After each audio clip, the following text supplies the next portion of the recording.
Buying expensive premium-priced properties is a sure way to have all your eggs in one basket. To top it off, losing serious cash flow in the hope to have capital growth is not how it has to be. Join Terry Ryder from Hotspotting and Arjun Paliwal from InvestorKit on an exclusive smart property investment webcast as they share more on how you don't have to buy expensive to buy good. Register now at smartpropertyinvestment.com.au. Welcome to the Smart Property Investment Show with your host, Phil Tarrant. G'day, how you going? Thanks for joining us on the podcast. It was a pleasure for you to come on board as we try and understand this property market that we're in right now. And I don't really get it, and I'm probably the first to put my hands up around that and say that I'm very fortunate doing what I'm doing, that I can actually speak to anyone in Australia and get their insights and intel around property markets so I can make more informed decisions. And I've been very passionate advocate of connecting with our community and informing them around the benefits of making sure they get their A team together to make sure they can go about buying property, strategizing around property, understanding how they should be investing in property most appropriately. And I know a lot of people that do it by themselves and they're very passionate property investors and they do really, really well. Myself, the strategy, the model I use, and if you've been tuning into Smart Property Investment for a long time, you'll know that I'm happy to share our portfolio, warts and all. I've lent on my team considerably to get where I am today. And, we're not in a bad position, but that is for another podcast. But you got to trust your A team. And one of them for me is my buyer's agent. I've been very positive advocate of buyer's agents for many, many years. For me personally, they do the job much better than I can. And they've also got the bandwidth to do it because I lack a lot of time. So I'm happy to spend good money with the professionals. And if you do the same, that's great. And buyer's agents are worth their weight in gold. In the studio with me today is two buyer's agents. They're not my buyer's agents, but I think collectively Australia is working together to promote this very important role that buyer's agents play. And we're going to get into that today. We're going to have a chat. We're going to have a look at what's happening in property markets right now and also uncover the journey of one real estate agent that has it's at the dark side of the light side, joining buyer's agents. So that's Heidi Brown. She's a buyer's agent from Brady Marks and also the founder and also a buyer's agent of that same business, Brady Yoshia. Girls, how you going? Can I say girls? Is that all right? Yes, please. Yeah? Great. I'm really conscious of that because I always use the term guys as a collective noun for everyone, and I don't know if it's right anymore, but it's okay to say girls. We're happy. Girls. Yep, we're great. Thank you for having us today. Well, I'm really happy because, and this is a message out to everyone that's listening to this right now. I want more girls in the studio, more female participation in property. If you listen to the Smart Property Investment Show, you might only think there's only men involved in this sector and only men who are buying properties, and that's not the case. Absolutely. But I do struggle getting females onto the show. So it's great that you're here, and this is a shout out. We want you in. It's not that hard. It's not that easy, Brady. So you're back. You've been here before. I have, Good and fun. I love it. It's great.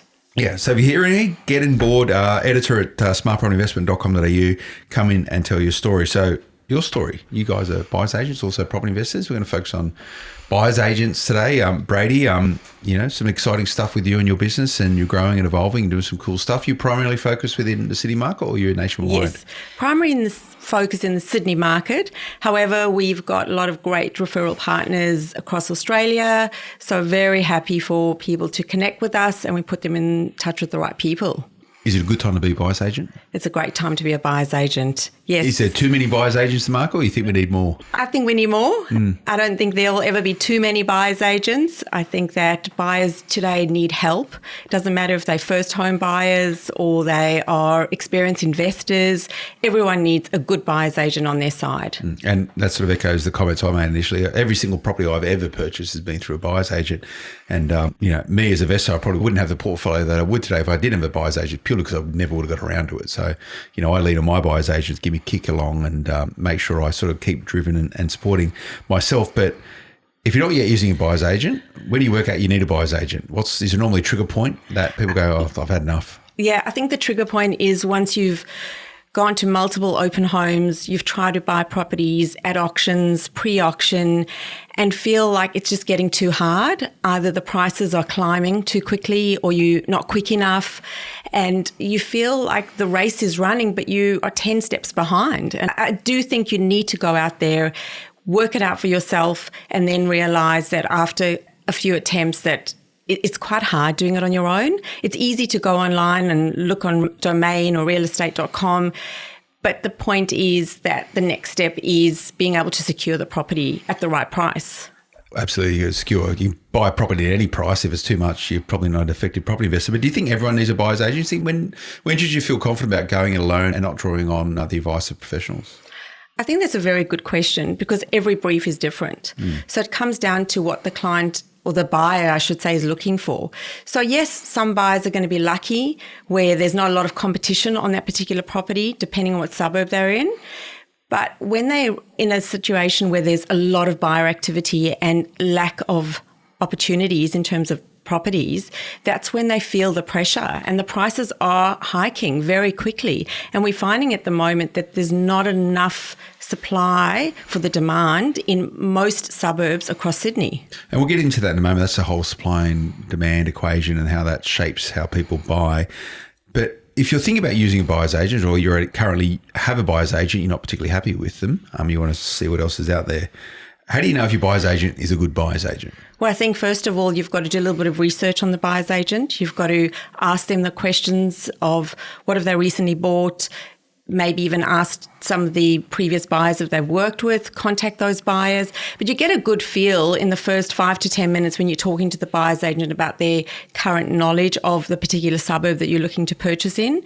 I think that it's very easy for anybody to say that they can buy a property and say they're a buyer's agent, but without the evidence of their recent purchases, I don't think they can identify being a successful buyer's agent. Do you need to like your buyer's agent? You need to love your buyer's agent because you really, really get to work very closely together. I often say you intimately get to know one another because you have to understand what their needs and wants are. And quite often a buyer will come to us and they'll say, we want this particular type of home with X, Y, Z. And we buy something completely different because they didn't really know what they wanted. So it's a very, very close relationship. There's a lot of communication and it's about having fun along the journey. And I might add that it's not about just securing the property. It's about doing the due diligence along the way. It's very important for a good buyer's agent to understand what's going on in the area, what is the pitfalls of a potential property, because what looks very pretty on the outside is not necessarily the case on the inside. Much like a good marriage, can you have secrets with your buyer's agent? You've got to say exactly your financial position, warts and all, and don't hold anything back because only then can they actually go and find the right property that suits your brief or strategy. That's exactly right. Yes, it's about having open communication and truly understanding the client and their brief. And do you think most investors actually understand how to give a buyer's agent a brief? Like, what sort of information do you need to give them for them to go about doing what they need to do? No, I don't think so, because a lot of investors don't really understand where is a good suburb to invest in. They might think that a popular suburb where people are buying for primary res is a good place, whereas there's a lot of other opportunities in growing suburbs where they have no idea about. So it's about understanding, first of all, what their budget is, because that's first and foremost what we need to get from them, and then what is important in their investment. For some investors, it's purely yield. In other investors, it's yield plus growth. Others, it's just capital growth. And also understanding how many properties they want to build in their investment portfolio. So if they've got a large budget, maybe we'll split that up around 3 properties. If not, maybe just 2 or even just 1. When we come back, we're actually going to get into the market and have a look at what's going on right now, and we're going to tackle the supply and demand equation and how you can be more informed to secure the right assets. Back in a moment. Do you want to capitalise on the projected growth opportunities in Brisbane? Streamline Property Buyers are your local area experts with a qualified property investment advisor, licensed builder and rent specialist, making them the most qualified buyers agents in Brisbane. This team know Brisbane property better than anyone else.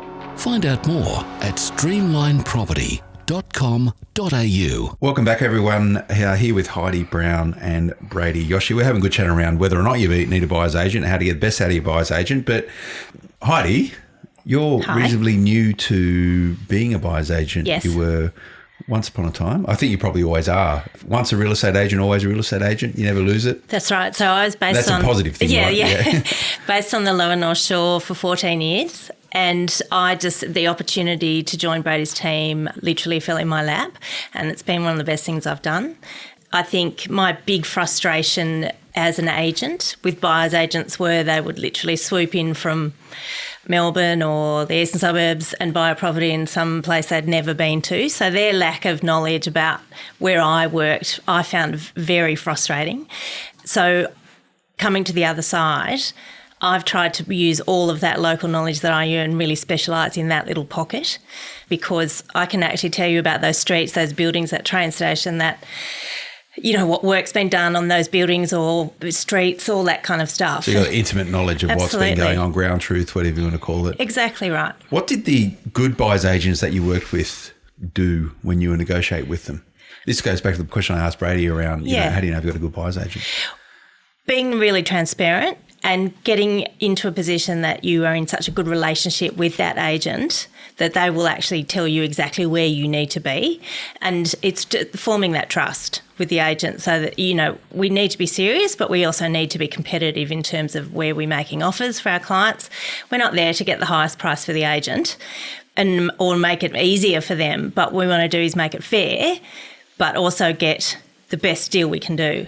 So later in the podcast, I want to pick your brain around the secrets everyone can learn from real estate agents and negotiate with them properly, but which is probably what you do now on the other side. But looking at the relationship between a buyer's agent and so the relationship we had buyer's agents and real estate agents, if you inherently disliked a buyer's agent, would you sort of just, you know, they'd be sort of a secondary consideration for getting a deal done or, you know, Absolutely. Is that the way it works? So, you know, it is basic relationship. Yeah, because, you know, for most part, agents are busy, you know, and particularly in a tough market, you know, they're hustling, really hustling. So actually having the time to refer somebody on into a buyer's agent is not always top of mind. So the importance of having the buyer's agent and the agent having a very good relationship is absolutely crucial, particularly to our clients.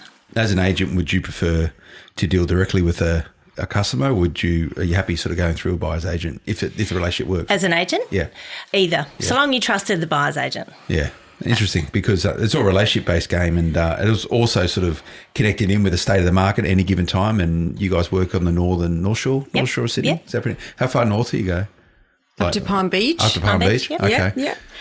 We do buy in the eastern suburbs as well, inner west. So it's just a matter of understanding the client's brief and seeing how far we need to travel to purchase the right property for them. And when you look at investor versus owner occupier, what's the ratio of stuff you're buying? I'd say 50-50 at the moment. 50-50. And the investor stock, is it sort of apartments? Is it houses? What are you looking at? So it's shifted a little bit now. It was a lot of apartments. At the moment, it's houses. Finding a bit of an influx of expats and overseas buyers that want a house that they can potentially come back and live in a couple of years' time. And is there much stock on the market? Is it pretty tight? No, it's tight. I mean, there is a little bit more coming on every week, but it's certainly not the spring that we've been used to before. And how do you can explain to our listeners this whole sort of supply and demand? So we're now in spring, second or third day of spring. We're recording this. So they talk about the spring selling season. That's when people, you know, as an agent, Heidi, you know about this really well. That's when people start putting their properties up for sale. Yeah. But we're in a tight market that's been constrained by a whole bunch of different things, the election and all this sort of stuff, and also finance.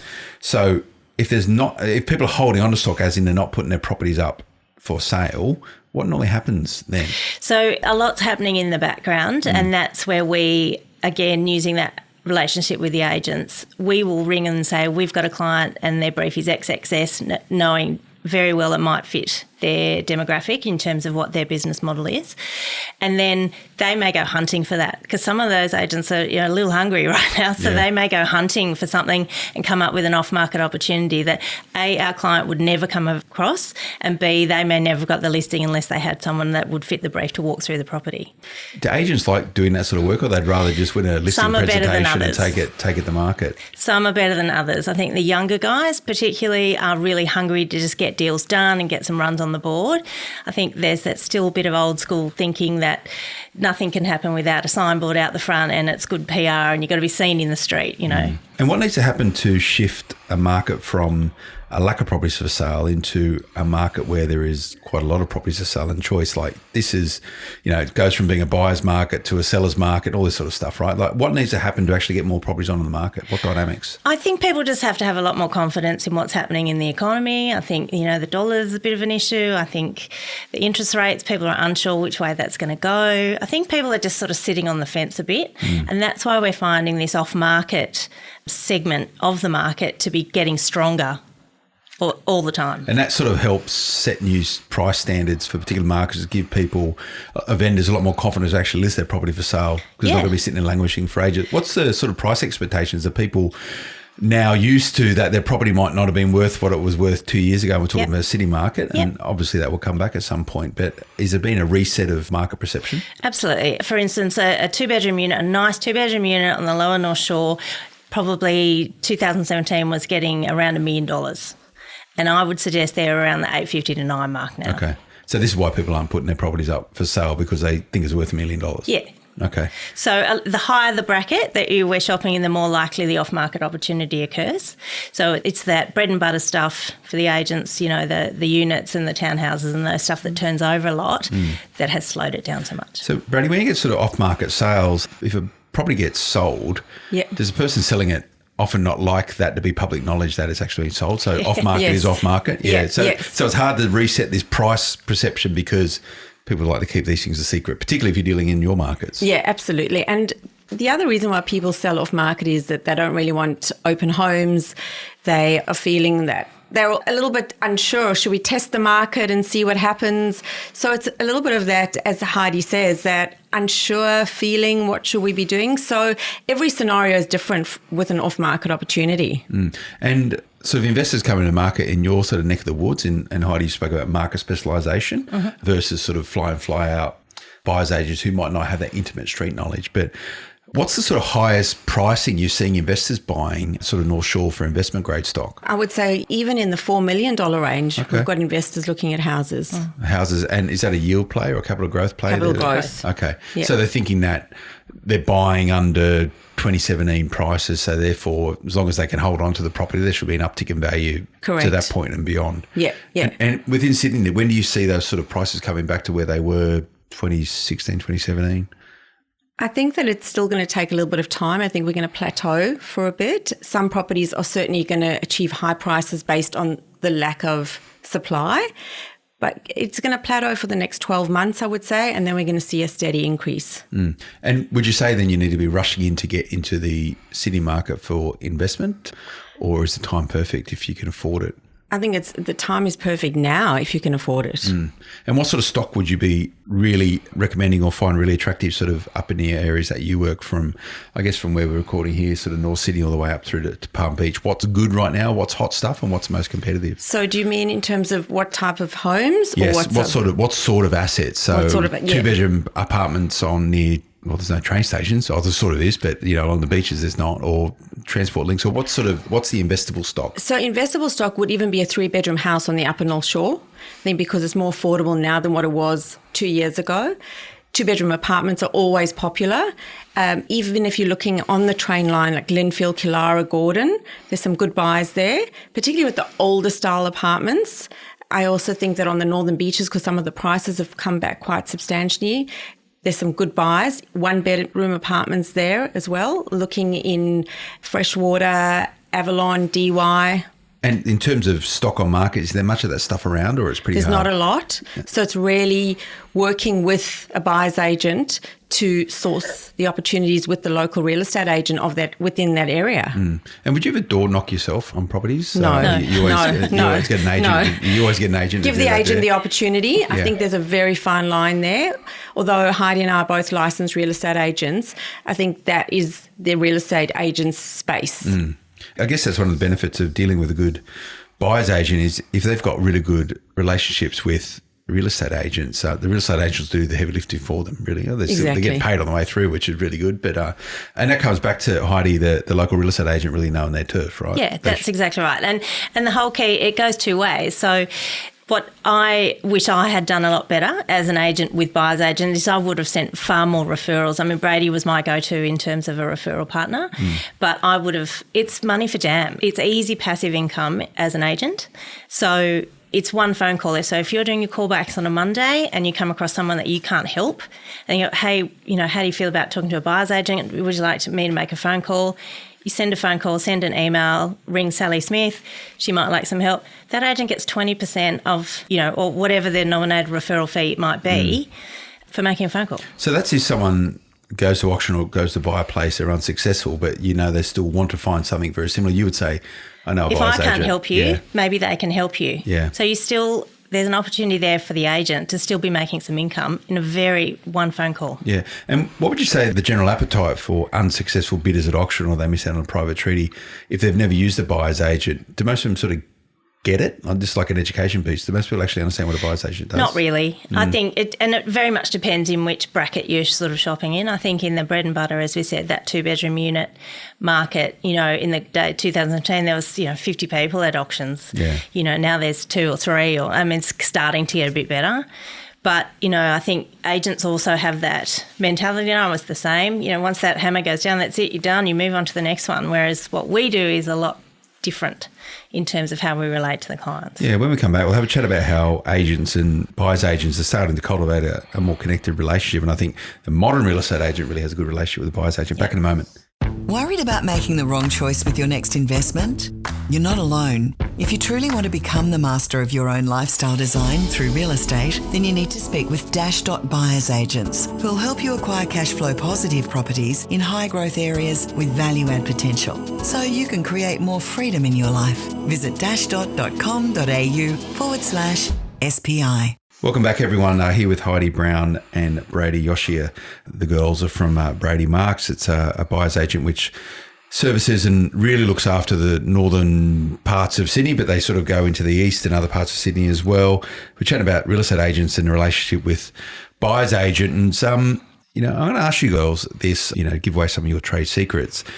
Can a normal, usual, do-it-yourself buy investment properties people compete with a buyer's agent when it comes to negotiation tactics and understanding the science of working with real estate agents? 10, 20 years of doing it, it's pretty hard. How do you compete with you guys? I think it's the relationships. Although a selling agent will say to an investor, we'll let you know about the pre-market opportunities or off-market. Are they true off-market and pre-market opportunities, first of all? And then second of all, from a negotiating perspective, because we have had experience with the agents, we understand how they work. So that puts us a step ahead in terms of knowing how to negotiate with them. Everybody can negotiate. Everyone can give it a go.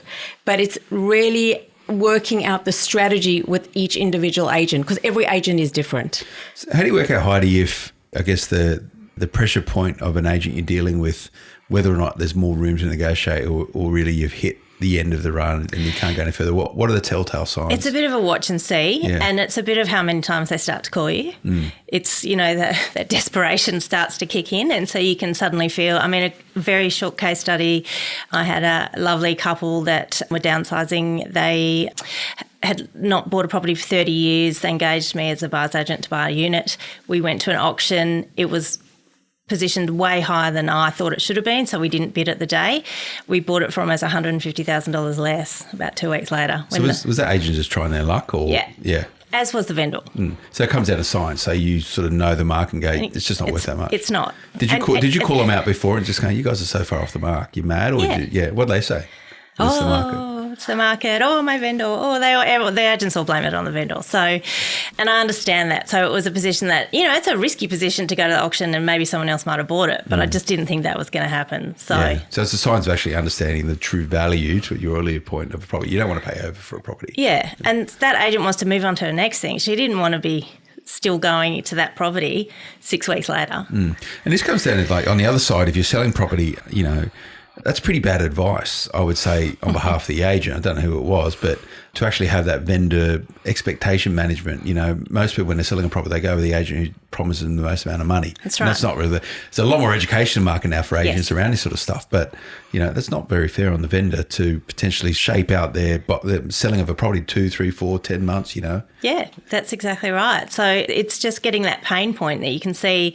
You know, we say that with the buyers sometimes when they're really feeling pain is when they need us most, but it's also watching the agents and watching what's happening with that particular property and getting the timing perfect. It was all that perfect timing. And Brady, if you want to put an offer in for a property for one of your clients or if an investor sort of tactics themselves, how do you do that? What's the best way to put an offer in for a property? Is it always with some sort of time-related thing or something? It's not so much time-related anymore. Yeah. I think it's about positioning your client to the agent that there's a scenario where they might lose out on a qualified buyer. So I think that's very important because although there's a lot of buyers out there, not everybody has their finance approved or is ready to move straight away. But if we're in a position that we can sign a contract after doing all the due diligence, then I think that's very favourable for the selling agent.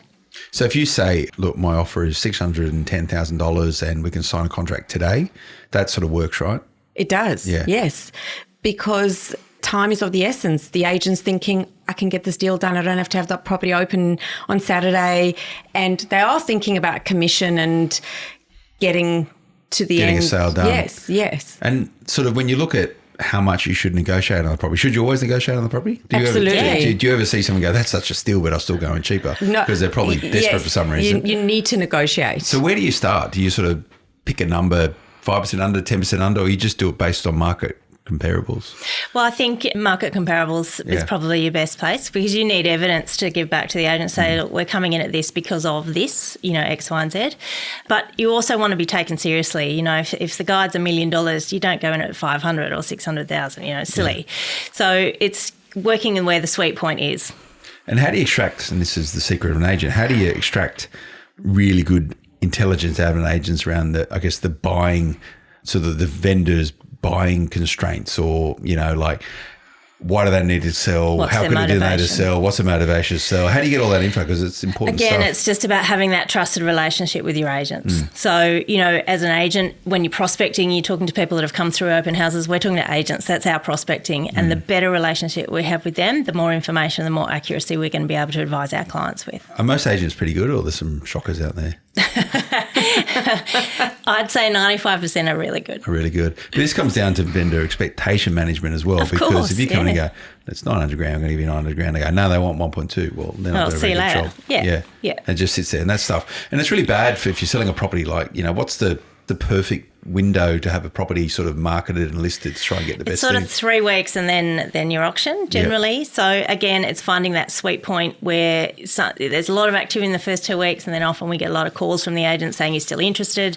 You know, you can feel that, oh, okay, they haven't got a lot of people on this. So it's a time then we might make a move, like showing up at the office with a contract with a 66W saying, here it is, give it to your vendor. So, and they have to give it to their vendor. They can't say, oh, we're not going to do that. So that's a very powerful position. So if you put an offer in for a property, they have to put it to, by law, irrespective they of what have it is to by tell law. them. Absolutely. Does it always Yes. happen? Like, you know? I always did. Yeah. I always like to put it in writing, and I think Heidi's the same, so that it's there, and we can also refer back to our clients that we've put in the offer, this is what we've submitted. Interesting. What's your sort of prospects for the markets you're working within now, Brady? Is that you mentioned that if you can get in, but, you know, are we going to see accelerated growth at some point in the future, or is it going to be a slow burn for the next 5-10 years? I think there will be growth in certain areas and others will be a slow burn. Okay. So where's your sort of hotspots for where you guys are buying right now? At the moment, we're doing a lot in the lower North Shore. That's a big geographic area. But the upper North Shore, there's some good buying in Wahroonga, Normanhurst, Thornley, in those areas. It's quite affordable in terms of looking for a 3-bedroom house, 4-bedroom house, as well as close to some public transport, if not the railway, buses. And then again, going back to the northern beaches, there are still some areas that have come back quite substantially. Freshwater's come back in terms of buying an apartment there. Okay. So, yeah. And it's the sort of infrastructure that's been happening up north, and I think about, I guess, this new train line, which ends up going out west, but the new, I don't think it's open yet, that new tunnel up through Pennant Hills and stuff. Is that all? It's not open yet. Next year. Next year. Will that change property prices along that stretch? That's sort of like north, north, isn't it? Northern suburbs. Yeah. What would you expect to see to happen? Would you be buying because of the basis that might help shift property prices, or you think it would just be an asset for people who are there right now? I think it's an asset for people who are there right now.